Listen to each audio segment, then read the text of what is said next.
এই ছেলে আমাকে একটু পানি দাও। আরে কি বলেন, আপনাকে যদি আমি পানি দেই তাহলে আমি পরে খাবো কি? আচ্ছা ঠিক আছে চলে যাও, আল্লাহ তোমাকে ভালো করুক।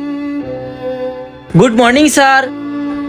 স্যার, আরে আমাকে তো কেউ দেখতেই পাচ্ছে না। আরে বন্ধুরা কেমন আছো তোমরা? আরে সবার কি হলো? কেউ তো আমার কথাই শুনতে পারতেছে না। আরে বাচ্চারা, আজকে কি রাজু স্কুলে আসেনি? আরে স্যার আমি তো এসেছি, আজকে কেন যে স্কুলে আসলো না? আরে ভাই আমি তো এখানেই বসে আছি। আচ্ছা ঠিক আছে, কালকে আমাকে ঠিক মনে করিয়ে দিও।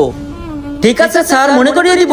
আজকে তো রাজু আসেনি, তাহলে আজকে আমরা ক্রিকেট খেলতে যাই। ঠিক আছে। তো বন্ধুরা, মাকে তো সবাই ভালোবাসে, কিন্তু বাবাকে তো কেউ ভালোবাসে না। কিন্তু বাবাও তো সন্তানের জন্য কম কিছু করে না। তাই আজকে দেখবো কে কে বাবাকে ভালোবাসে এবং বাবার জন্য শুধু একটি লাইক সাবস্ক্রাইব করে আর কমেন্টে আই লাভ ইউ বাবা মা লিখে যায়। আরে ভাই আমিও তোমাদের সাথে খেলা করব। আজকে তো রাজুর জন্য হালুয়া নিয়ে এসেছিলাম, কিন্তু রাজু তো স্কুলেই আসেনি। আরে হালুয়া, আমি হালুয়া খাবো। আরে এটা কি হচ্ছে? আমি তো কোনোভাবেই ধরতে পারতেছি না। আরে পানি, আমার তো অনেক পানি পিপাসা লেগেছে। আরে এটা তো ধরতেই পারি না। আচ্ছা ঠিক আছে চলে যাও, আল্লাহ তোমাকে ভালো করুক।